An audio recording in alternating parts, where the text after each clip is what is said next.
தானத்திற்காக நான் தெரிந்து கொண்டிருக்கிற வேத பகுதி யோபுவின் புஸ்தகம் 24வது அதிகாரம் 1வது வசனத்திலே அடங்கியிருக்கு. யோபு 24:1. அதுல என்ன சொல்றாரு? சர்வ வல்லவருக்கு காலங்கள் மறைக்கப்படாதிருக்க, அவரை அறிந்தவர்கள் அவர் நியமித்த நாட்களை அறியாதிருக்கிறது என்ன? சர்வ வல்லவருக்கு காலங்கள் மறைக்கப்படவில்லை. அடுத்த நிமிஷம் என்ன நடக்கும் தெரியும் அவருக்கு. அடுத்த மணி நேரம் என்ன நடக்கும் தெரியும். அடுத்த வருஷம் என்ன நடக்கும் தெரியும். நீண்ட பின் காலத்து வரைக்கும் என்னென்னலாம் நடக்கும் என்பது அவருக்கு தெரியும். அதனால்தான் அவர் சர்வ வல்லமையுள்ள தேவன். பாருங்களேன், வேத புஸ்தகத்துல ஆச்சரியமான காரியம். இப்போ நம்ம நடைமுறையில நடக்கிறத ஏறத்தாழ 2000 வருஷம் 3000 வருஷத்துக்கு முன்னாலேயே கர்த்தர் தெளிவுபட நமக்கு எழுதி வைத்திருக்கிறார். அப்ப அவருக்கு காலங்கள் மறைவா இருக்கல. ஒவ்வொரு காலத்துல என்ன நடக்கும், ஒவ்வொரு காலமும் எப்படிப்பட்டதாக இருக்கும் என்கிற காரியங்கள் முழுவதையும் அறிந்து வைத்திருக்கிறார். யோபு சொல்றாரு, நீங்க ஆராதிக்கிற கர்த்தர் எல்லாத்தையும் அறிஞ்சிருக்கும் போது அவருடைய பிள்ளைகளான நீங்கள் காலத்தை குறித்து அறியாம இருக்கிறது என்ன? காலம் எங்க போகுது, எப்படி இருக்குங்கிற உணர்வு இல்லாம ஒரு சாதாரண மனிதர்களைப் போல, உலக பிரகாரமான மனிதர்களைப் போல, அஞ்ஞானிகளைப் போல காலத்தை குறித்து கவலை இல்லாமல் இருக்கிறது என்ன அப்படின்னு அவர் கேட்கிறார். அப்ப சர்வ வல்லவருக்கு காலங்கள் மறைக்கப்படாதிருந்தா அவர் கண்டிப்பா தம்முடைய பிள்ளைகளுக்கு காலத்தை குறித்த ஒரு எச்சரிக்கையை கொடுப்பார் அல்லவா? இதான் அவர் கேட்கிற கேள்வி. கர்த்தர் கண்டிப்பா காலத்தை குறித்தும் காலங்களை குறித்தும் எச்சரிக்கை கொடுக்கிறார் தம்முடைய பிள்ளைகளுக்கு. ஆனா நம்ம தான் அதை கவனிக்கிறது இல்ல. இன்னைக்கு இந்த பிரசங்கத்தை நான் செய்வதற்கு முக்கியமான ஒரு காரணம் என்ன அப்படின்னு கேட்டீங்கன்னா, சமீப காலமாக நம்மை சுற்றிலும் நடக்கிற பல நிகழ்வுகள், பயங்கரமான பல காரியங்கள், இனி எதிர்காலம் எப்படி இருக்குமோ என்கிற அச்சம் எல்லாருக்குள்ள உண்டாகி கொண்டிருக்கிற பார்க்கிறோம். ஆனா தேவனுடைய பிள்ளைகள்ல எல்லாரும் இல்ல, ஒரு பெருங்கூட்டத்தார் காலத்தை குறித்து கொஞ்சம் கூட கவலை இல்லாம அவர்கள் ஏதோ தாங்களே ஒரு புது புது அபிப்பிராயங்களை வைத்துக்கொண்டு காலத்தை குறித்த வியாக்கியானங்களை பண்ணுவது ஆச்சரியத்தை உண்டு பண்ணுவது மாத்திரமல்ல, பயத்தை உண்டு பண்ணுகிறது. நம்ம எந்த காலத்துல வாழ்கிறோம் என்பது கூட இவங்களுக்கு இன்னும் புரியலையே. காலத்தை குறித்த தெளிவான ஒரு சார்ட், ஒரு ப்ளூ பிரிண்ட் கர்த்தர் நமக்கு வேதத்திலே எழுதி கொடுத்திருக்கிறாரு. இன்ன காலத்துல இதான் நடக்கும் சொல்லி இருக்கிறாரு. ஆனா காலத்தை குறித்த கொஞ்சம் கூட உணர்வில்லாம அவர்கள் தாங்களாய் ஒரு அபிப்பிராயத்தை வைத்துக்கொண்டு காலத்தை தாண்டின சிந்தனைகளை கொண்டிருக்கிறாங்களே, இது எவ்வளவு பெரிய ஆபத்துல அவர்களையும் அவர்களை சார்ந்த விசுவாசிகளை நடத்திவிடும் என்பதுலதான் ஆச்சரியமா இருக்குது. குறிப்பாக முரண்பாடுகள், பல முரண்பாடுகளை நம்ம இன்னைக்கு ஊழிய களங்கள்ல, நான் சொல்றது வெளி உலகத்தை விட்டுருங்க, நம்ம பேசுறது தேவனுடைய பிள்ளைகளை, ஊழிய களங்கள்ல மாறுபட்ட பல முரண்பாடுகளை நம்மால பார்க்க முடிகிறது. கர்த்தர் வாசலண்டையில் வந்து விட்டார் என்று பேசுகிற பல ஊழியக்காரர்கள் காலத்தை அறிந்திருந்தால் இனி காலம் செல்லாது என்பதுல 2ஆம் கட்ட சிந்தனைக்கே இடமில்லை. இயேசு வந்துட்டாரு, வாசல் படியில நிக்கிறாரு, சந்திரன் ரத்தமா மாறுது, கடைசி காலத்தின் அடையாளங்கள் நிகழ்கிறது என்று பிரசங்கத்துல முழங்குகிறவர்கள், இன்னொரு பக்கத்துல பாத்தீங்கன்னா 400 கோடியில கட்டடம் கட்டுறோம், 500 கோடியில கட்டடம் கட்டுறோம், இது 4 வருஷ பிளானு, 7 வருஷ திட்டம், கர்த்தர் எனக்கு அது வேணும் சொன்னாரு அப்படிலாம் சொல்லுவதை பார்க்கும்போது எனக்கு அது ஒரு முரண்பட்ட ஸ்டேட்மெண்ட் மாதிரி தெரியுது. இவர்கள் சொல்லுவது ஒன்றும் அவர்கள் நம்புவது ஒன்றுமாக இருக்கிற மாதிரி தெரியுது. ஏன் இந்த குழப்பங்கள் வருகிறது? கர்த்தருக்கு இந்த கடைசி நாட்கள்ல 500 கோடி 600 கோடியில கட்டிடங்கள் எதற்கு என்ற சில கேள்விகள் நமக்குள் வருகிறது. இந்த கடைசி நிமிஷத்துல, கடைசி காலத்துல உலகம் தவித்து தத்தளித்து கொண்டிருக்கும் போது இனி அடுத்து என்னென்ன வரும் என்று வேதமும் நமக்கு தெளிவாக காலங்களை குறித்து நமக்கு உணர்த்தி காண்பித்திருக்க, அதை பற்றி பேசினா கூட அதை தாங்கள் உணராமல் இருந்து அதற்கு மாறுபட்ட காரியங்களை செய்வது நமக்கு ஒரு முரண்பட்ட காரியமாக எனக்கு தோணுது. அந்த காரியங்கள் முரண்பட்டதாக தோன்றுகிறது. அப்ப கர்த்தர் வர்றாரு சொன்னா வேதத்துல சொல்லுது, திராட்சை தோட்டங்களை வாங்குவதற்கும் திராட்சை கொம்புகளை நாட்டுவதற்கும் நிலங்களையும் கட்டிடங்களையும் கட்டுவதற்கும் இதுவா காலம் என்று அப்பவே கேட்டிருக்கிறாங்க. ஏன்னா தவிப்பின் காலத்துல, தத்தளிப்பின் காலத்துல, படையெடுப்பின் காலத்துல, தேசம் அடிமைப்பட போகிற காலத்துல நம்ம வந்திருக்கிறோம். இந்த நேரத்துல நீங்க திராட்சை தோட்டங்களை வாங்குவதற்கும் நிலங்களை அடித்து பிடித்து வாங்குவதற்கும் இதுவா காலம் என்று அங்கே கேட்கிறாங்க. இஸ்ரேல் தேசம் ஒரு பெரிய அழிவுக்குள்ளே கடந்து போக போகுது. ஜனங்கள் பிடிக்கப்பட போறாங்க, சிதறடிக்கப்பட போறாங்க, அடிமைகளாய் கொண்டு போகப்பட போறாங்க. அந்த நேரத்துல சொல்றாங்க, நீங்கள் இப்போ போய் திராட்சை தோட்டங்களை வாங்குவதற்கும் திராட்சை தோட்டங்களை நாட்டுவதற்கும் கட்டிடங்களை கட்டுவதற்கும் நிலங்களை வாங்குவதற்கும் இதுவா காலம்னு கேட்கிறாங்க. ஏன்னா கொஞ்ச காலத்துல தேசத்தின் மேல அந்நிய ராஜாக்கள் வந்து தேசத்தை புரட்டி போட போறாங்க. அப்ப அந்த நேரத்துல எப்படி சொன்னாங்கன்னா, இப்ப வரப்போகிறது ஒரு தேசத்தின் மேல் வருகிற ஆபத்து அல்ல, உலகத்தின் மேல் வருகிற ஆபத்து.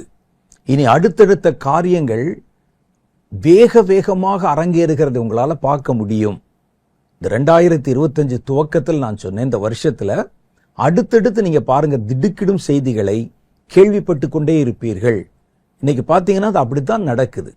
கர்த்தருடைய வேதத்தில் சொல்லப்பட்ட காரியங்கள் வேக வேகமாக நிறைவேறி கொண்டு வருகிறத பார்க்கிறோம். இஸ்ரவேல்ல யூதாவை சுற்றிலும் பயம், அந்த பகுதியிலே எருசலேமை சுற்றிலும் படைகள், யுத்தங்கள், பல்வேறு இடங்கள்ல பல நாடுகள்ல திடுக்கிடும் சம்பவங்கள், இயற்கையில ஒரு பக்கம் சீற்றங்கள், இதெல்லாம் வருகிறது பார்க்கிறோம். இதெல்லாம் கர்த்தர் சொன்ன கடைசி கால அடையாளங்களோட பொருந்தி போகிறதை பார்க்கிறோம். அப்ப இப்படிப்பட்ட ஒரு காலகட்டத்துல வந்திருக்கிற நம்ம திராட்சை தோட்டங்களை வாங்குறத பத்தி பேசுறோம். அதை மக்கள் நம்ப வேண்டும் என்பதற்காக கர்த்தர் சொன்னார் அப்படின்னு சொல்றோம். கர்த்தர் எனக்கு சொன்னாரு. ஒரு தேவ மனிதர், தேவ ஊழியக்காரர் ஒருவர் அவர் சொல்றாரு, நீ உன்னுடைய தேசத்துல உன்னுடைய ஊர்ல ஒரு எருசலேமை கட்டணும் அப்படின்னு சொல்றாரு. எதுக்கு இருக்கிற எருசலேம் பத்தாதா? இன்னொருவர் சீனாய் மலையை மாறி நீ ஒரு மலையை நீ ஆயத்தம் பண்ணு, ஆர்டிபிஷியலா ஒரு மலை உருவாக்கு, நான் அங்கே இறங்கி உங்களிடத்துல பேசுவேன்னு சொல்றாரு ஒருத்தர். இப்ப இதுக்கெல்லாம் எங்கே காலம் இருக்கிறது, எங்கே நேரம் இருக்கிறது, இதெல்லாம் எதனால வருது அப்படின்னு கேட்டா, காலத்தை குறித்து அறிகிற அறிவு இல்லை. அதைத்தான் யோபு கேட்கிறார். அப்போவே சர்வ வல்லவருக்கு காலமெல்லாம் தெரியும். நீங்கள் சர்வ வல்லவருடைய பிள்ளைகள் என்று சொல்றீங்க, உங்களுக்கு காலத்தை பத்தி தெரியாதா? இந்த காலத்தை பத்தி தெரியாதவங்க என்ன செய்வாங்க? எந்த காலத்துல என்ன நடக்கும் என்று கர்த்தர் நமக்கு முன் குறித்து வைத்திருக்கிற காரியங்களை குறித்து படிக்காதவங்க அநேகமாய் வஞ்சிக்கப்பட்டு போவதற்கு பல வாய்ப்புகள் இருக்கு. குறிப்பா ஒரு சின்ன உதாரணம் சொல்றேன் பாருங்க. கள்ள கிறிஸ்துக்களும் கள்ள தீர்க்கதரிசிகளும் அந்தி கிறிஸ்துவும் எழும்ப போகிற காலம் இது அப்படின்னு அந்த காலம் நமக்கு தெரியாவிட்டால், அப்ப எழும்புகிற ஒரு பெரிய ஆட்சியாளரை பார்த்து, இவர்தான் மேசியாவா இருக்குமோ, இவர்தான் உலகத்துக்கு சமாதானத்தை கொண்டு வருகிறவராயிருப்பாரோ, பாருங்க எங்க நாட்டுக்கு எவ்வளவு நல்லது கொண்டாந்துட்டாரு, எங்க நாட்டுக்கு எவ்வளவு நல்ல நல்ல திட்டங்களை தருகிறார் அப்படின்னு சொல்லி அந்தி கிறிஸ்துவை புகழ்வதற்கும் ஏற்றுக்கொள்வதற்கும் வாய்ப்பு உண்டாகிறோம்.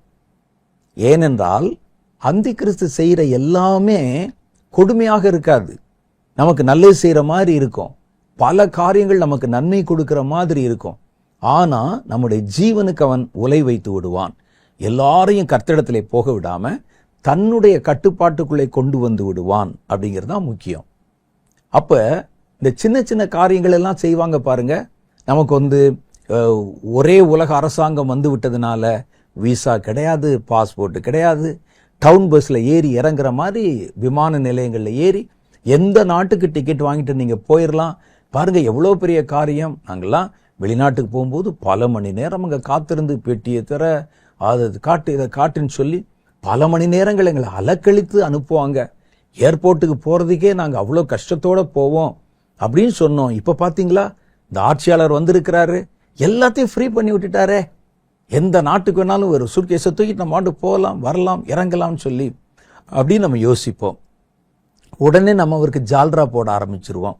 பாத்தீங்களா, பொருளாதாரத்தை எவ்வளவு முன்னேற்றிட்டாரு, விஞ்ஞானத்தை எவ்வளவு முன்னேற்றிட்டாரு, நேரத்தை, காலத்தை, தூரத்தை எவ்வளவு குறைச்சிட்டாரு அப்படின்னு இந்த வஞ்சகர்களை ஏமாந்து போய் ஏற்றுக்கொள்ள ஆரம்பித்து விடுவோம். ஒரு சம்பவம் சொல்லுவாங்க, ஒரு காரியம் சொல்லுவாங்க. ஒரு சேவலை, ஒரு கோழியை அது மேலே இருக்கிற ரெக்கையெல்லாம் பிடுங்கிட்டு அது குற்றுயிரும் கொலையுயிருமா கிடந்து ரத்தம் சொட்ட சொட்ட இருக்கிற உயிர் போகிற ஆபத்தில் இருக்கிற கோழியை கொண்டாந்து விட்டு கொஞ்சம் அரிசியை போட்டிங்கன்னா அது அந்த அரிசியை தான் கொத்துமா. நம்ம வலியில் துடிக்கிறோமே, நமக்கு இந்த அரிசியை சாப்பிட்டு என்ன செய்ய போகிறோம் அப்படின்னு யோசிக்காதான். அது தன்னுடைய வலியையும் பொருட்படுத்தாம தன்னிடத்துல இருக்கிற காரியங்கள்லாம் பிடுங்கப்பட்டது கூட தெரியாம அந்த அரிசியை கொத்துறதெல்லாம் கவனம் வைக்கும் அப்படின்னு சொல்லுவாங்க. அது மாதிரி சின்ன சின்ன எலும்பு துண்டுகளை தூக்கி போட்டு சின்ன சின்ன நல்ல காரியங்களை காமிச்சிட்டு நம்மை வஞ்சிக்கக்கூடியவர்கள் எழும்பும் போது காலத்தை குறித்த நிதானம் இல்லாதவர்கள் அவர்களை ஏற்றுக்கொள்வாங்க, மற்றவர்களுக்கும் ரெக்கமெண்ட் பண்ணுவாங்க. பாருங்க எப்படி இருக்குது, நல்லாட்சி வந்து விட்டது அப்படி இப்படின்னு. அப்ப தேவனுடைய திட்டம், தேவனுடைய காலம், எந்தெந்த காலத்துல என்னென்ன நடக்கும் என்பது நமக்கு தெரியாதிருந்தால் வஞ்சிக்கப்பட்டு போக வாய்ப்பு உண்டாயிரும். ஆகவேதான் வேதம் சொல்லுது, காலத்தை குறித்த அறிவு கர்த்தருடைய பிள்ளைகளுக்கு அவசியம். யோபுவின் காலத்திலே சொல்றாரு, கடவுளுக்கு எல்லா காலமும் தெரியுமே, அவர் அறியாத காலம் ஒன்றுமே இல்லையே. சர்வ வல்லவருக்கு காலங்கள் மறைக்கப்படாதிருக்க அவருடைய பிள்ளைகள், அவரை அறிந்தவர்கள் காலத்தை குறித்து அறியாதிருக்கிறது என்ன? எந்த காலத்துல என்ன நடக்குங்கிறத கூட தெரியாது உனக்கு அப்படின்னு சொல்றார். அப்ப அந்தி கிறிஸ்துக்கள் எழும்பி கூடுமானால் தெரிந்து கொள்ளப்பட்டவர்களை வஞ்சிப்பார்கள் மாதிரி பெரிய பெரிய அடையாளங்களை செய்யும் போது அது இன்ன காலத்துல வரும், இன்ன காலத்துல எழும்புகிற ஊழியர்கள், தீர்க்கதரிசிகள் என்று தங்களை காண்பிக்கிறவர்கள், மேசியா என்று தங்களை சொல்றவங்க பெரிய பெரிய அற்புதங்களை செய்வாங்க, இது வேதத்துல இந்த காலத்துல நடக்கும் எழுதப்பட்டிருக்குன்னு தெரிஞ்சா தெரிந்தவன் தப்பித்துக் கொள்வான். இந்த காலத்தை குறித்து தெரியாதவன் அந்த பிரமிப்பிலே ஈர்க்கப்பட்டு போய் அவன் அதை நம்ப ஆரம்பித்து விடுவான். அப்ப வேதம் சொல்லுது, காலத்தை குறித்து அறியும் அறிவு கர்த்தருடைய பிள்ளைகளுக்கு அவசியம். யாரோவா இருந்தா பரவாயில்ல, நம்ம காலங்களை கையிலே வைத்திருக்கிற, காலங்களை அறிந்திருக்கிற கர்த்தருடைய பிள்ளைகள். நமக்கு தெரியலன்னா எப்படி? அதான் அவர் கேட்கிறார். மற்றவங்களை விட்டுருங்க, ஞானிகள், அரசியல்வாதிகள், விஞ்ஞானிகள் எல்லாத்தையும் விட்டுருங்க. நீ கர்த்தருடைய பிள்ளை தானே, உனக்கு தெரியலன்னா எப்படி அப்படிங்கன்னு யோபு கேட்கிறார். லூக்கா சுவிசேஷம் 12வது அதிகாரம் 54, 55, 56 ஆகிய வசனங்கள்ல இயேசு ஒரு காரியத்தை சொல்லுகிறார். அவர் ஜனங்களை நோக்கி, மேற்கே மேகம் எழும்புகிறதை நீங்கள் காணும்போது மழை வரும் என்று சொல்றீங்க. மேற்கு பக்கத்துல அப்படியே இருட்டா கருப்பா மேகம் எழும்பி வந்தா ஐயோ கண்டிப்பா இன்னைக்கு மழை வரும், இது மாற்று கருத்துக்கே இடம் இல்லை என்று சொல்லுகிறீர்கள். அந்தபடியும் ஆகும். மேற்கு பக்கத்துல மேகம் கூடினா கண்டிப்பா மழை வரும், அந்தபடி ஆகும். தென்றல் அடிக்கிறது நீங்கள் பார்க்கும் பொழுது, தென்றல்னா தெற்கு பக்கத்துல இருந்து அடிக்கிற காத்து, தென்றல் அடிக்கிறது நீங்கள் காணும் போது உஷ்ணம் உண்டாக்கும் என்று சொல்லுகிறீர்கள், அந்தபடியும் ஆகும். சவுத்துல இருந்து காத்தடிச்சுன்னா அதுல ஹீட் உண்டாகும்னு சொல்றீங்க, அப்பதும் கரெக்ட் தான். மாயக்காரரே, பூமியின் தோற்றத்தையும் வானத்தின் தோற்றத்தையும் நிதானிக்க உங்களுக்கு தெரியுமே, நீங்கள் காலத்தையோ நிதானியாமல் போகிறது என்ன என்று இயேசு கேட்கிறார். யோபு கேட்ட மாதிரியே இயேசு கேட்கிறார். மழை வரும்னு சொல்ற, மழை வருது. காத்து தெற்கு பக்கத்திலிருந்து அடிக்கும், உஷ்ணத்தை கிளப்புன்னு சொல்ற, உண்டாகுது. இவ்வளவெல்லாம் சொல்ல தெரியுதுல உனக்கு? நீங்க என்ன காலத்துல வாழ்கிறீர்கள் என்று உனக்கு தெரியாதா? நீ வாழ்கிற காலத்தை நீ நிதானிக்கவில்லையா? உன் பக்கத்துல நடக்கிற நிகழ்வுகளை பார்த்து கூட நமக்கு உணர்வு இல்லையா? அதான் கேட்கிறார். எவ்வளவு நிகழ்வுகள், எவ்வளவு பயங்கரங்கள், ஒண்ணு மாத்தி ஒண்ணு வந்து கொண்டே இருக்கிறது. அரசியலும் சரி, விஞ்ஞானத்திலும் சரி, சமுதாயத்திலும் சரி. நோவாவின் காலத்தில் எப்படி நடந்ததோ மனுஷகுமாரன் வரும் காலத்துல அப்படியே நடக்குது.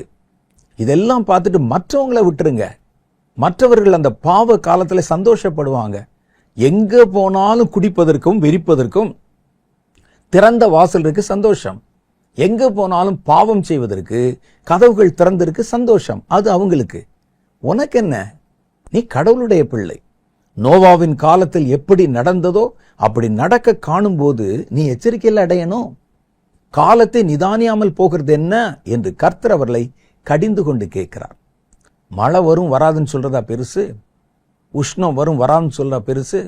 நீ வாழ்கிற காலம் என்ன என்பது உனக்கு தெரியாம இருக்கிறது எப்படி? யோபு இதே காரியத்தை தான் வியந்து கேட்கிறார். சர்வ வல்லவருக்கு எந்த காலம் மறைவானது இல்லையே. நீ அவரை தான் ஆராதிக்கிற, அவருக்கு தான் டிராக்ஸ் கொடுக்கிற, அவரை பத்தி தான் பேசுற, அவரிடத்துல தான் ஜெபம் பண்றேன்னு சொல்ற, உனக்கு காலத்தை நிதானிக்க தெரியலையே, அந்த காலத்துல என்ன நடக்கும் என்பது கூட விளங்கலையே, இது ஆச்சரியமா இருக்கு அப்படின்னு கேட்கிறாங்க. ஒரு மனிதன் காலத்தை குறித்து அறிகிற அறிவை கட்டாயம் கொண்டிருக்க வேண்டும். என்ன காலத்துல என்ன நடக்கும் அது அவனுக்கு தெரியணும். இதை கர்த்தர் ஆணித்தரமாக விரும்புகிறார். நமக்கு காலம் தெரியணும், எந்த காலத்துல என்ன நடக்குது என்பது நம்ம கண்டிப்பா தெரியணும் என்பதை குறித்து கர்த்தர் கவலை உள்ளவராக இருக்கிறார். எதை வச்சு சொல்றேன்னு தெரியுமா?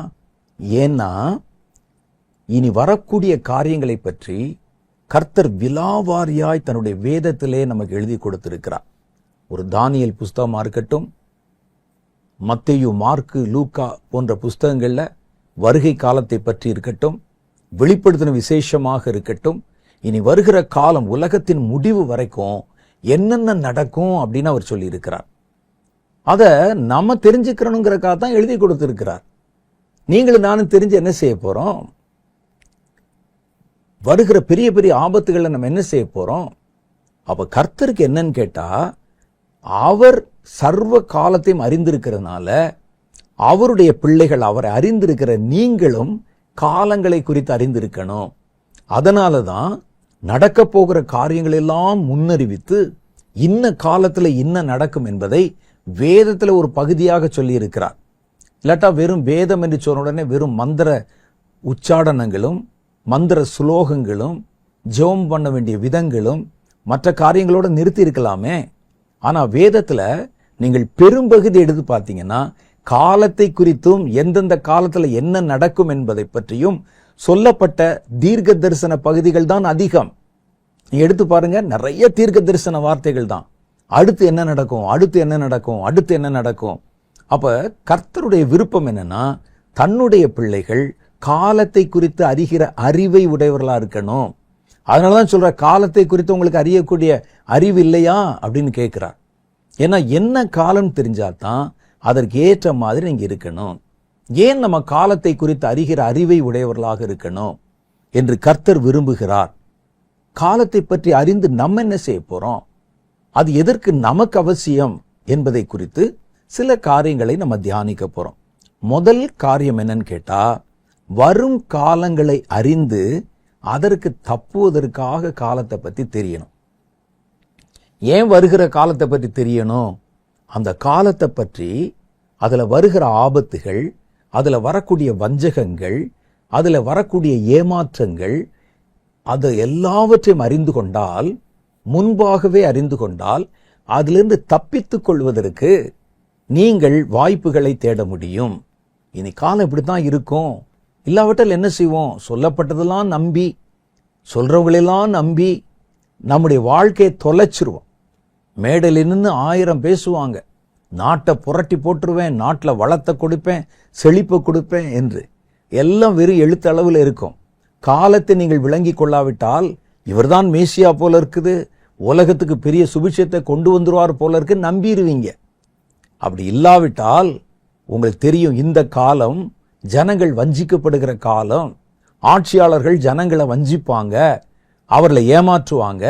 அப்ப இவர்கள் பேசுவதெல்லாம் வெறும் வாய்ச்சவடால் என்பதை நீங்கள் புரிந்து கொண்டால் கவனமாக உங்கள் ஆத்துமாவை காத்துக்கொள்ள முடியும். வரும் காரியங்களை முதல்ல நம்ம தெரிஞ்சிருக்கணும். அதை நம்ம தெரிய விடாதபடிக்கு காலங்களை தெரிய வேண்டும் என்பது கர்த்தருடைய விருப்பம்.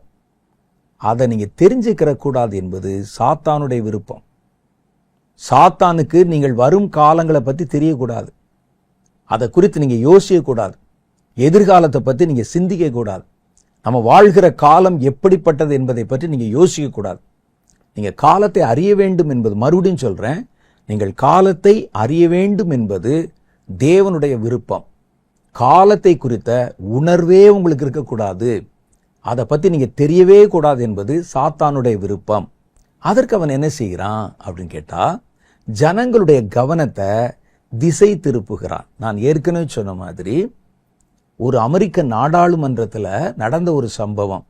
ஜனங்கள் எப்படிப்பட்டவர்களாக இருக்கிறார்கள் அப்படிங்கிறதுக்கு தான் தன்னுடைய கையிலே ஒரு சேவல் ஒன்றை பிடித்து கொண்டு வந்த ஒரு அமெரிக்க ஒரு அதிகாரி அல்லது ஒரு அமைச்சர் அதன் மேலே இருக்கக்கூடிய ரெக்கையெல்லாம் ஒன்றா பிச்சு இரத்த விளாரா கொண்டு வந்தாராம். கொண்டு வந்து அந்த கோழிக்கு கொஞ்சம் தீவனத்தை போடும்போது அது தன் வலியை மறந்து அதை கொத்த ஆரம்பிச்சது. அப்போ சொன்னாராம், ஜனங்கள் மேலே நீங்கள் எவ்வளோ வரி போட்டாலும், ஜனங்கள் மேலே நீங்கள் எவ்வளோ கஷ்டத்தை துன்பத்தை கொண்டு வந்தாலும், ஏதாவது 2 இலவசத்தை தூக்கி போட்டிங்கன்னா அவர்கள் அதைத்தான் பெருசாக நினைப்பாங்க ஒழிய தன்னுடைய உயிர் போகிறதேங்கிறத நினைக்க மாட்டான். அவனுக்கு அவனுடைய கவனத்தை வேற பக்கம் திசை திருப்பி ஏதாவது 1-2 நல்லது செய்கிற மாதிரி கொடுத்துட்டீங்கன்னா அவன் அதில் திருப்தி ஆயிடுவான் ஒழிய தான் மொட்டையடிக்கிறதை பற்றி அவன் கவலைப்பட மாட்டான் அப்படின்னு சொன்னதாக ஒரு குட்டி கதை உண்டு. அப்போ அதே தான் இன்னைக்கு நம்ம சுற்றிலும் நடக்கிறது. அப்போ நம்ம உணர்வில்லாம போகணும் என்பதற்காக இன்னைக்கு நவீனமா பல காரியங்களை உலகத்துல கொண்டு வந்து காலத்தை குறித்த உணர்வை நீங்கள் விட்டுவிட வேண்டும். காலம் பயங்கரமா இருக்குதே, இனி அடுத்து கர்த்தருடைய அதை பத்தி நீங்க யோசிக்க கூடாது. அதனால நம்முடைய கவனத்தை திசை திருப்புவது சாத்தானுடைய தந்திரம். லூக்கா சுவிசேஷம் 21வது அதிகாரத்துல ஆண்டவர் ஒரு எச்சரிக்கையை சொல்லுகிறார். 34வது வசனம், உங்கள் இருதயம் பெருந்திண்டியினாலும் வெறியினாலும் லௌகீக கவலைகளினாலும் ஆசைகளினாலும் பாரமடையாதபடிக்கும். ஏன்னா இதுல பாரம் அடைஞ்சிட்டா நீங்கள் காலத்தை குறித்த உணர்வு போயிடும். பார்த்தீங்கன்னா பெருந்திண்டி, நல்ல விருந்து சாப்பாடு குடி, அது மாதிரி நல்ல ஒரு சுகபோகமான வாழ்க்கை, பெருந்திண்டி. அதுல இருந்துட்டா நம்ம சுற்றி நடக்கிற பிரச்சனைகளை எல்லாம் மறந்துடுவாங்க என்பது சாத்தானுடைய ஒரு திட்டம். நாங்கள் இலங்கை தேசத்துல ஒரு முறை யுத்தம் நடந்து கொண்டிருந்த நேரத்துல ஊழியத்துக்காக போக வேண்டியிருந்தது. அங்கே ஒரு நண்பருடைய வீட்டில் ஒரு இரவு உணவு ஆயத்தப்படுத்தியிருந்தாங்க. அங்கே நானும் எங்க கூட வந்திருந்த ஊழியர்களும் சாப்பிட உட்கார்ந்தா ரொம்ப ஆச்சரியம். அந்த மேஜை ஒரு டபுள் காட் அளவுக்கு இருக்குது. அவ்வளோ பெரிய டேபிள் போட்டிருக்காங்க, டைனிங் டேபிள். அதுல வைப்பதற்கு இடமில்லாத அளவிற்கு அவ்வளவு உணவு வச்சிருக்கிறாங்க.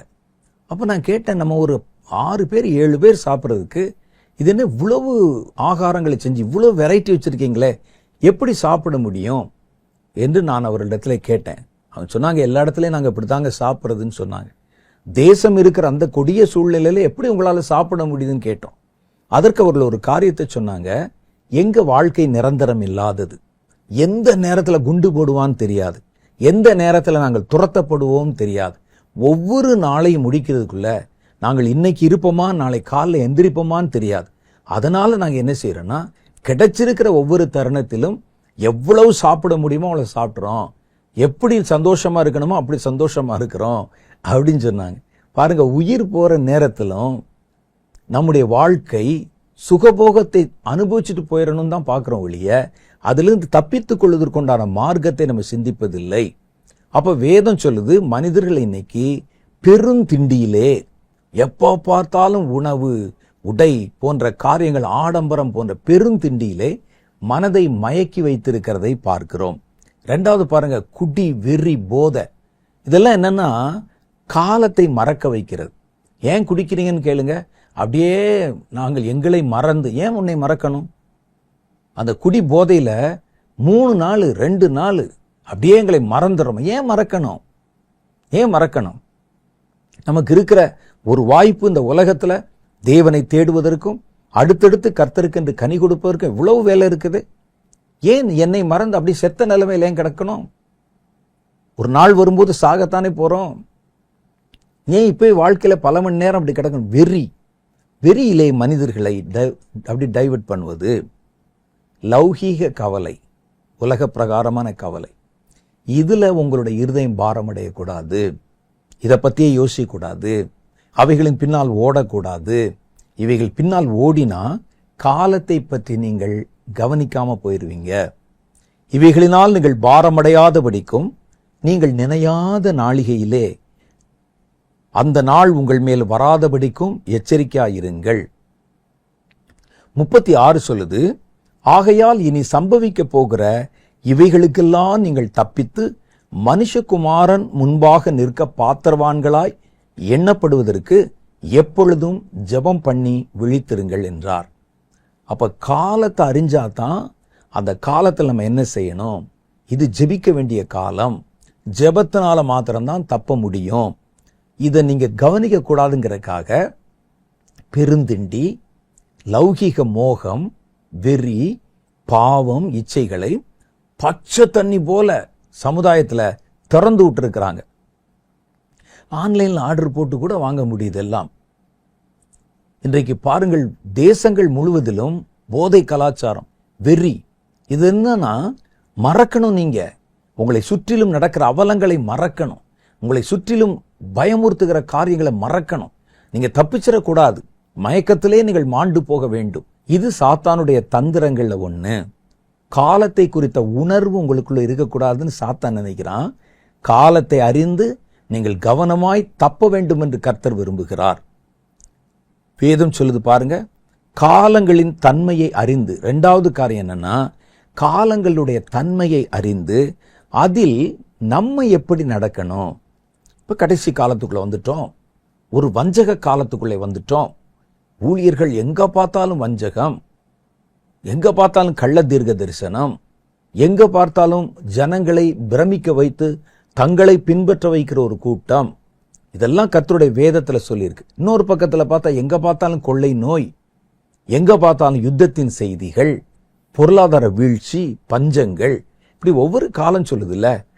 அந்த காலங்களை பத்தி நம்ம ஏன் அறியணும்னா, அந்த காலத்துல நீங்க எப்படி ரியாக்ட் பண்ணணும், நீங்கள் எப்படி நடந்து கொள்ளணும் என்பதை நமக்கு அறிந்து கொள்வதற்காகத்தான் காலத்தை குறித்து அறிகிற அறிவு நமக்கு தேவை. காலங்களுடைய தன்மையை அறிந்தால் நாம் அந்த காலத்துல எப்படி நடக்க வேண்டும் என்பதை நாம் அறிந்து கொள்வதற்காகத்தான் காலத்தை குறித்த முன்னறிவு. காலம் வந்த பிறகு இல்லை, காலத்தை குறித்த ஒரு முன்னறிவு. அந்த காலம் வருவதற்கு முன்னாலே நம்ம ஆயத்தமாயிரணும். இந்த எறும்புகளை நீங்க பார்த்தீங்கன்னா, மழை வரப்போறது எறும்புக்கு தெரியும், நமக்கு தெரியாத மனுஷருக்கு. நம்ம எவ்வளோ கருவிகள் எல்லாம் வச்சிருக்கிறோம். மழை வரப்போகிறது இயற்கையில் இருக்கக்கூடிய பல உயிரினங்களுக்கு தெரிந்து விடுகிறது. நிலநடுக்கம் வரப்போது தெரிஞ்சிருது. மழை வரப்போறதுக்கு முன்னால எறும்புகள் சாரி சாரியாக அணிவகுத்து அவன் வாயில ஒரு சின்ன ஆகாரத்தை எடுத்துட்டு போகும். ஏன்னா அதுக்கு தெரியும், மழை காலம் வந்துருச்சுன்னா இனி ஆகாரத்தை சேகரிக்க முடியாது, ஆகாரத்துக்கு வெளியே போக முடியாது, தண்ணியில் அடிச்சுட்டு போயிடுவோம். அதனால மழை வரும்போது வெளியவே வரக்கூடாது. அப்போ உணவுக்கு என்ன செய்வது? மழை வரப்போகிற காலம்னு தெரிஞ்ச உடனே அந்த எறும்புகள் தங்களுடைய எறும்பு புற்றுகளுக்குள்ள உணவை கொண்டு வந்து சேகரித்து விடும். 1960களின் துவக்கம், அந்த மாதிரி நாட்கள்ல ஒரு கொடிய பஞ்சம் நம்முடைய தேசத்துல உண்டானது. அரிசி கிடைக்காத ஒரு பஞ்சம் வந்தது. பணம் இருக்கும் வீட்டில் ஒன்றும் இருக்காது. அந்த நாட்கள்ல நான் அப்போ எனக்கு வந்து சின்ன வயசு. அப்ப அந்த கிராமத்தில் இருக்கிறவங்க என்ன செய்வாங்கன்னு கேட்டீங்கன்னா, சாயந்தர நேரங்களில் எறும்பு புற்றுகளை போய் தேடி போவாங்க. எறும்பு புற்று எங்க இருக்குதுன்னு பார்த்து அந்த புற்றுக்களை இடித்து, புற்று அரிசின்னு பேர் அந்த அரிசிக்கு பேர். அந்த அரிசியை சேகரித்து வச்சிருக்கும் பாருங்க. பஞ்ச காலத்தில் இந்த அரிசியை போய் இவர்கள் அந்த புற்றை இடித்து இடித்து கொண்டு வருவாங்க. நீங்க நம்ப மாட்டீங்க, ஒரு புற்றை இடிச்சா 10 கிலோ அரிசி கூட கிடைக்கும். அதுல நிறைய இருக்கும் உள்ள. அவ்வளவு கொண்டு போய் ஆபத்து நாட்கள்ல சாப்பிட்றதுக்கு சேர்த்து வச்சிருக்கோம். அப்ப வேதம் இதைத்தான் சொல்லுகிறது, எறும்பிடத்துல போய் கற்றுக்கொள் ஞானத்தை. அதுக்கு காலத்தை அறிகிற அறிவு இருக்குது. மழை காலம் வரப்போகுது, உணவு கிடைக்காத காலம் வரப்போகுது. உடனே இது எப்படி ரியாக்ட் பண்ணுது பாருங்க. இப்ப முடிஞ்ச காலத்திலேயே நம்மால உணவை சேகரிக்க முடிந்த காலத்துல இப்பவே உணவை கொண்டு வந்து சேகரித்து வைக்கணும். அப்ப அதற்கு இருக்கிற அந்த உணர்வு கூட நமக்கு இல்லாம தேவையற்ற காரியங்கள்ல போய் ஆயத்தப்பட வேண்டிய நேரத்துல வேண்டாத காரியங்களை போய் கட்டடங்களை கட்டுவதற்கும், நிலத்தை வாங்குவதற்கும், அதற்கு கர்த்தர் சொன்னார் என்று சொல்வதற்கும். கர்த்தர் எப்படி இப்படிப்பட்ட காலத்துல, ஒரு கொடிய காலத்துல அடுத்து என்ன வரும்னு உங்களுக்கு தெரியாம இருக்கலாம், கர்த்தருக்கு தெரியாம இருக்குமா? சர்வ வல்லவருக்கு காலங்கள் மறைக்கப்படாது இருக்க. அப்ப எப்படி அவர் இந்த காரியத்தெல்லாம் சொல்லுகிறார் என்பது ஒரு முரண்பட்ட காரியமாகத்தான் எனக்கு படுகிறது. வேதத்துல காலத்தை அறிவது எதற்காகன்னா, அந்த காலத்துல தப்புவதற்கு முன்னெச்சரிக்கையாக நம்ம என்ன செய்யணும், அந்த காலத்தினுடைய தன்மையை அறிந்து அதில் நம்ம நடந்து கொள்ள வேண்டிய விதத்தை தெரிந்து கொள்வதற்காக நீங்க முன்னக்கூட்டியே காலத்தை குறித்து அறிகிற அறிவை நம்ம பெற்றுக்கொள்ளணும். 2 தீமோத்தேயின் புஸ்தகம் 3வது அதிகாரம் 1வது வசனம் சொல்லுகிறது, மேலும் கடைசி நாட்களில் கொடிய காலங்கள் வரும் என்று அறிவாயாக. எப்படியெனில் மனுஷர் தற்பிரியரும் பணப்பிரியரும் வீம்புக்காரரும் அகந்தை உள்ளவர்களும் தூஷிக்கிறவர்களும் தாய் தகப்பன்மார்க்கு கீழ்ப்படியாதவர்களும் நன்றி அறிதல் இல்லாதவர்களும் பரிசுத்தம் இல்லாதவர்களும் சுபாவ அன்புள்ளாதவர்களும் இணங்காதவர்களும் அவதூறு செய்கிறவர்களும் இச்சை அடக்கம் இல்லாதவர்களாயும் கொடுமையானவர்களாகவும் நல்லோரை பகைக்கிறவர்களாகவும் துரோகிகளையும் துணிகரம் உள்ளவர்களாயும் இருமாப்புள்ளவர்களாகவும் இருப்பார்கள். தேவ பக்தியின் வேஷத்தை தரித்து அதன் பலனை மறுதலிக்கிறவர்களாகவும் இருப்பார்கள். அப்படியா? அப்ப இந்த காலத்தில் இப்படி இருக்கே, அவங்க துன்மார்க்கர் ஒரு பெரிய பட்டியலே போட்டிருக்கிறாங்க. இந்த கடைசி காலத்தில் இப்படி இருப்பாங்க. அப்ப இந்த காலத்தில் நான் என்ன செய்யணும்? அது போட்டிருப்பாருங்க, இப்படிப்பட்டவைகளை விட்டு நீ விலகு. இப்படிப்பட்டவர்கள் தான் இருப்பாங்க நிறையா. அப்ப நான் இந்த காலத்தில் என்ன நடக்கணும்? அவங்களோட இணங்கி போயிடாத. அவர்கள் அப்படிப்பட்டவர்கள் என்று தெரிந்தால் விட்டு விலகு. தேவ பக்தியை தரித்து வேஷமாய் தரித்து அதன் பலனை மறுதலிக்கிறவனாய் இருந்தா நீ தொடர்ந்து அவனை பிடிச்சிட்டு போக வேண்டியதில்லை. அவர்களை விட்டு விலகு. இந்த காலத்தில் நடப்பதற்கு கர்த்தருடைய ஆவியானவர் நமக்கு கொடுத்திருக்கிற ஆலோசனை அதுதான். அப்ப இந்த காலத்தை பார்க்கிறேன், உடனே வசனத்தை தேடுறேன், இதுல நான் என்ன செய்யணும்னு என்று யோசிக்கிறேன். அவர்களை விட்டு விலகு. அது எவ்வளோ பெரிய லாபத்தை கொடுக்கிறதா இருந்தாலும், எவ்வளவு நமக்கு நன்மை தருகிறதை போல தோன்றினாலும் அதை விட்டு விலகு என்பதுதான் வேதம் நமக்கு தரும் ஆலோசனை. அடுத்த காரியம் பாருங்க, காலத்தை நம்ம ஏன் அறியணும் அப்படின்னா, காலத்தை அறிந்து அந்தந்த காலங்களில் நாம் செய்ய வேண்டிய வேலை, அதிலும் தப்பிக்கிறது மாத்திரம் இல்லை, அந்த காலத்தில் நீங்க செய்யறதுக்கு ஒரு வேலை இருக்கும். அந்த வேலையை கடமையை செய்வதற்காக அந்த நேரத்தில் உங்களுக்கு ஒரு கடமை இருக்கும். நோவாவிடத்திலே கர்த்தர் பேசினார், நோவா, ஜனங்களுடைய அக்கிரமம் என் சமூகத்தில் வந்து எட்டினது. அவர்கள் போடுகிற கூக்குரலின் சப்தம், பாவத்தினால் உண்டாகிற புகை என் சந்நிதியை வந்து எட்டியது. ஆகவே நான் இவர்களை அழித்து போட போகிறேன். எல்லாரையும் அழிச்சிட போறேன் பூமியில. ஏனென்றால் நீதியை செய்கிறவன் ஒருவனும் இல்லை, என்னை தேடுகிறவன் இல்லை, உணர்வுள்ளவன் ஒருவனும் இல்லை, எல்லாரும் கெட்டுப்போய் ஏகமாய் பாவம் செய்தார்கள் என்று கர்த்தர் அவரிடத்துல சொன்னார். அப்போ அவர் தெரிஞ்சிருச்சு, அடுத்து ஒரு அழிவு காலம் வரப்போகுது, பூமியில இருக்கிற சுவாசம் உள்ள எல்லாரும் மேலும் வரப்போகிறது என்பதை புரிந்து கொண்ட உடனே அதிலே தனக்கு ஒரு கடமை இருக்கிறதை அவர் உணர்ந்தார்.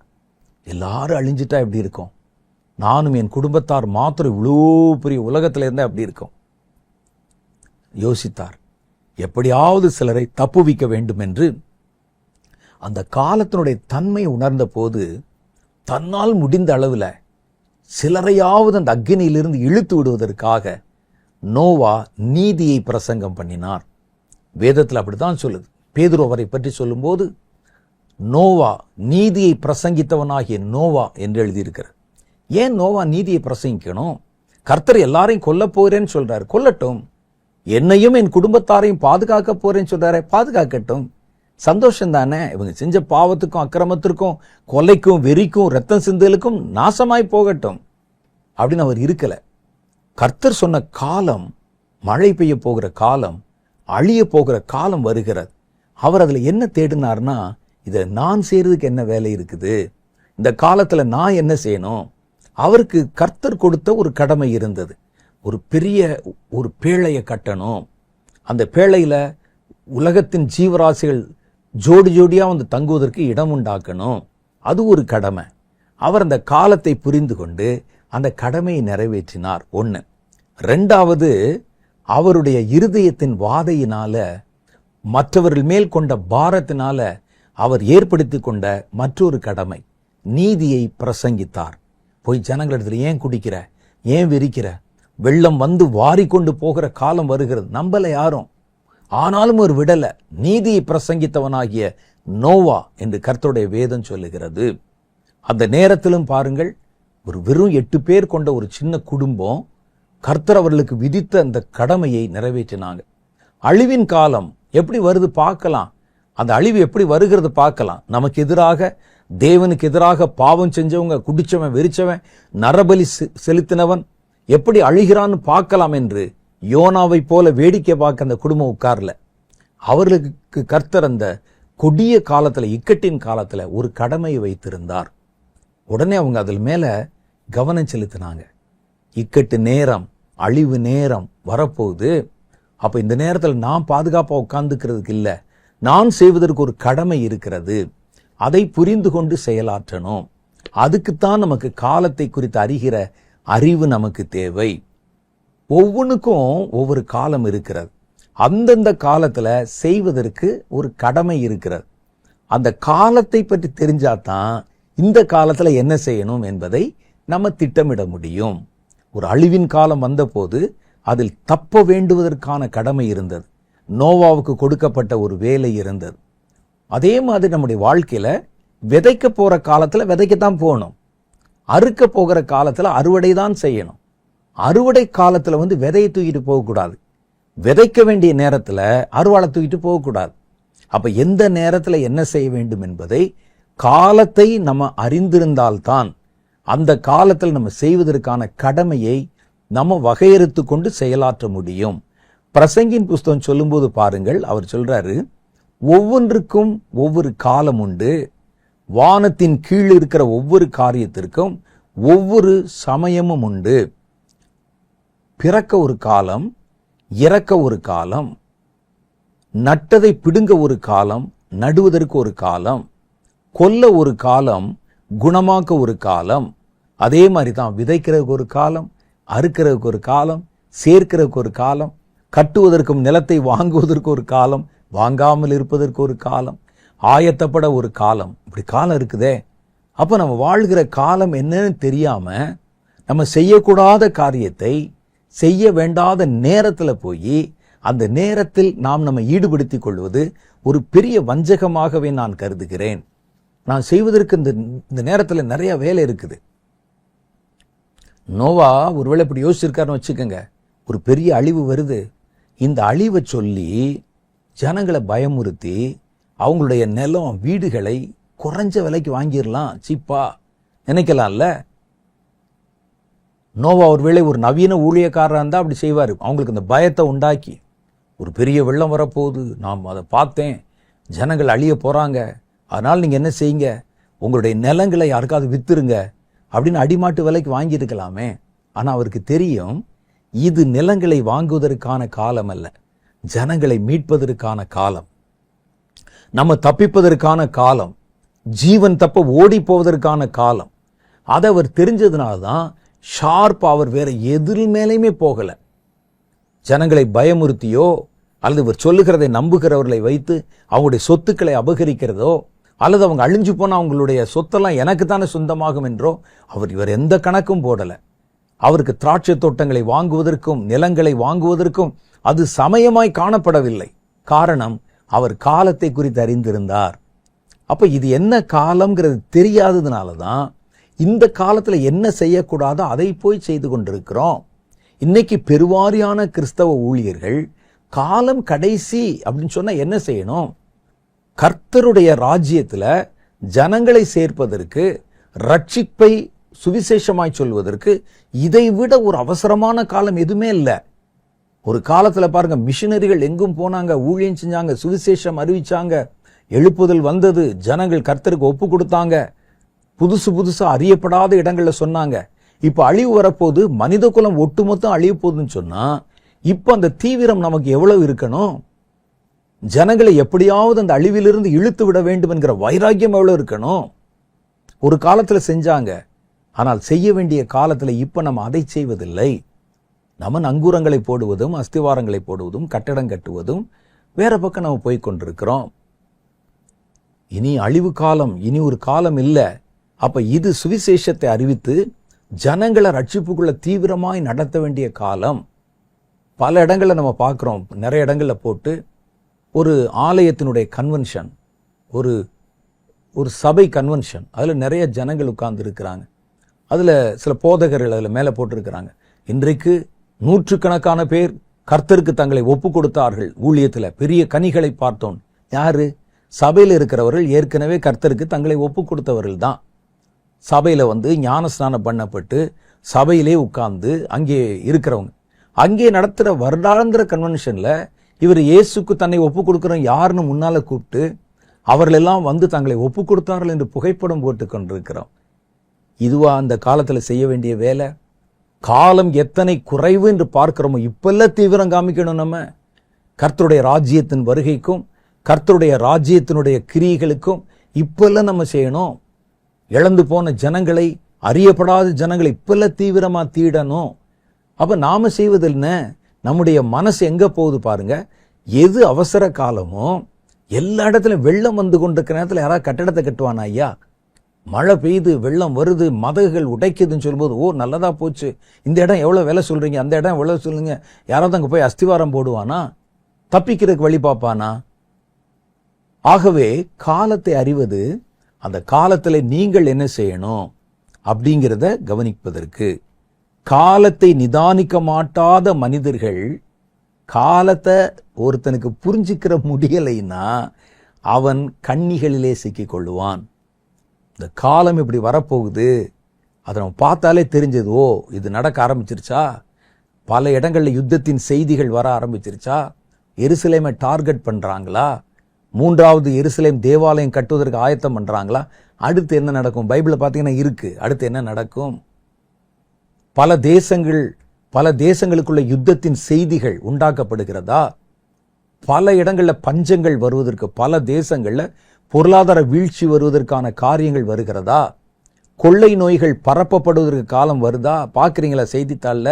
ஓ இதை பற்றி வேதம் என்ன சொல்லுது, அடுத்து என்ன நடக்கும், அதை பார்த்துட்டு அதுல தப்பிக்கிறதுக்கும் அதுல நீங்கள் செய்ய வேண்டிய காரியத்தை செய்வதற்கும் பார்க்கணும். அதை விட்டுட்டு வெள்ளம் வருகிறது, இந்த நேரத்தில் அந்த வீட்டை அபகரிக்கலாம், இந்த வீட்டை சில இடத்துல நீங்க பார்த்துருப்பீங்க, வெள்ளம் வரும்போது சில ஆட்க மரத்தில் ஏறி உட்கார்ந்துக்கிட்டு அங்கே வெள்ளத்தில் அடிச்சுட்டு போறவங்களுடைய நகைகளை எல்லாம் பறித்து விடுவார்கள். அவங்க வீட்டில இருந்து இந்த சொத்துக்கு இதெல்லாம் போகும், கதவெல்லாம் உடைச்சிட்டு உள்ள போய் அங்க இருக்கிற பணத்தை சேகரிப்பான். இவன் எடுத்துட்டு எங்க போய் தப்பிக்கிறது? அப்ப வேதம் சொல்லுது, காலத்தை நிதானிக்க மாட்டாத மனுஷன். இப்ப நடக்கிறத பார்த்துட்டேன், இப்ப அடுத்து என்ன நடக்கும்? பைபிளை தேடுங்க, இருக்கு. அடுத்து என்ன நடக்கும்? அந்த காலத்தை உணர மாட்டாத மனிதர்கள் கொடிய கண்ணிலே சிக்கிக் கொள்வார்கள். வேதம் சொல்லுது, பிரசங்கியின் புஸ்தகம் 9வது அதிகாரம் 12வது வாக்கியம், தன் காலத்தை மனுஷன் அறியான், மச்சங்கள் கொடிய வலையில் அகப்படுவது போலவும் குருவிகள் கண்ணியில் பிடிவிடுவது போலவும் மனுஷர் மனுபுத்திரர் பொல்லாத காலத்துல சடுதியிலே தங்களுக்கு நேரிடும் ஆபத்திலே அகப்படுவார்கள். பொல்லாத காலம், கடைசி காலம், பயங்கர காலம் வருதே, இந்த காலத்தை குறித்து உணர்வில்லாதவன் அதுல சுலபமாய் போய் மாட்டிக்கொள்வானாம். சுலபமா. ஏன்னா அவன் வேறொன்றை சேகரித்துக் கொண்டிருக்கிறான். வெள்ளம் தங்களை வாரிக்கொண்டு போகும் மட்டும் உணராதிருக்கிறான். வேதம் தான் சொல்லுது. அவனுக்கு என்னன்னா, நாளைக்கு வெள்ளம் வரும், எல்லாம் அழிஞ்சு போயிரும், இப்பவே நம்ம தப்பிக்கிறதுக்கு வழி தேடணும்னு யோசிக்காம இந்த உணர்வு அற்று போயிருது பாருங்க. அவர்கள் அந்த கண்ணியிலே சிக்கிக் கொள்ளுகிறார்கள் என்று கர்த்தருடைய வேதம் சொல்லுகிறது. ஆகவேதான் காலத்தை அறியும் அறிவு நமக்கு வேணும். யோபு அழகாய் ஒரு காரியத்தை சொல்லுகிறார், சர்வ வல்லவருக்கு காலங்கள் மறைக்கப்படாதிருக்க அவரை அறிந்தவர்கள் காலத்தை குறித்து நிதானியாமல் இருக்கிறது என்ன? அப்ப நீங்க கர்த்தருடைய வேதத்துல தேடி வாசிச்சா நீங்கள் வாழுகிற காலம் என்ன என்பதை தெளிவா காண்பிப்பதோடு, இந்த காலத்தினுடைய அடுத்து என்ன நடக்கும், அடுத்தடுத்து என்ன நடக்கும் என்று வார்த்தை மாறாமல் நடக்கக்கூடிய நிகழ்வுகள் முன்னறிவிக்கப்பட்டிருக்கிறது.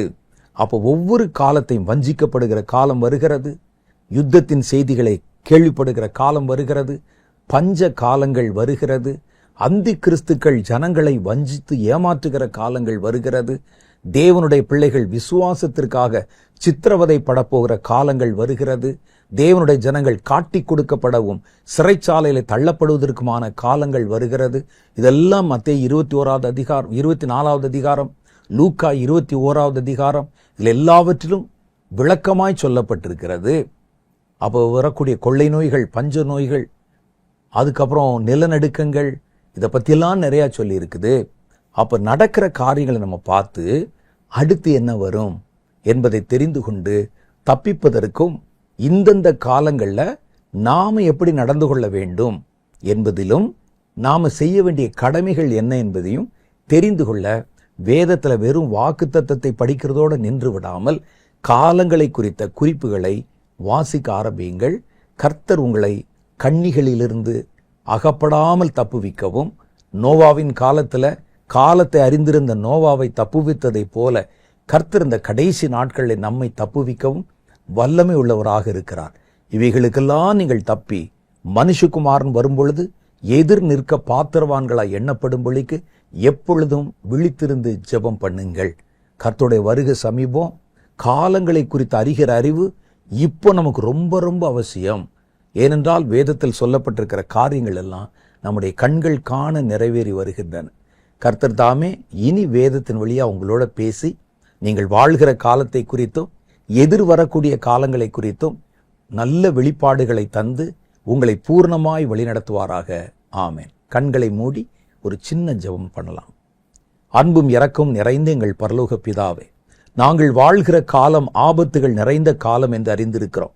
ஒரு காலத்தில் கடைசி காலத்து நிகழ்வுகளையும் வரக்கூடிய ஆபத்தான காலங்களையும் குறித்தும் பிரசங்கித்தோம்.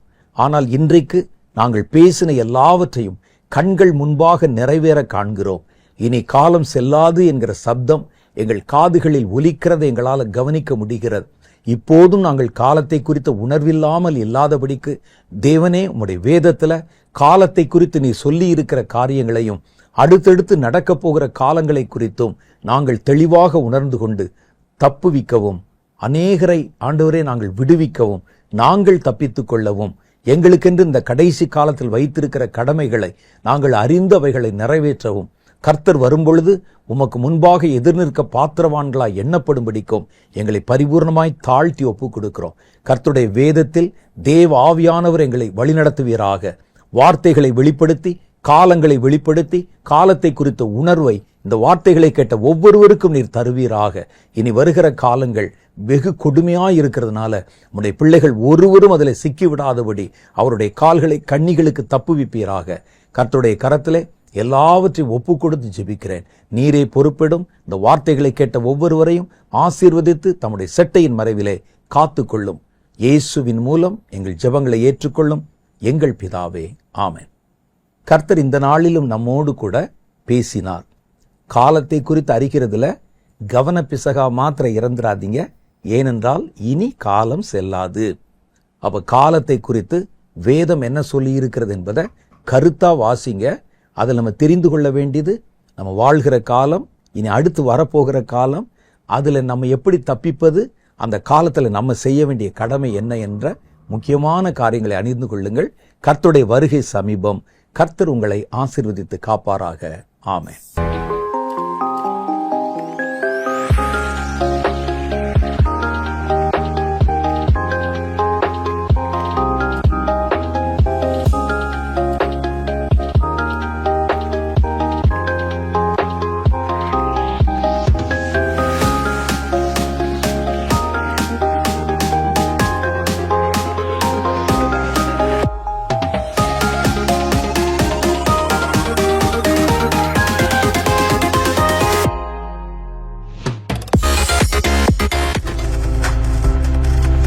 நீங்கள் பார்த்துக் கொண்டிருப்பது உங்கள் ஜாய் டிவி. உங்கள் துக்கம் சந்தோஷமாய் மாறும்.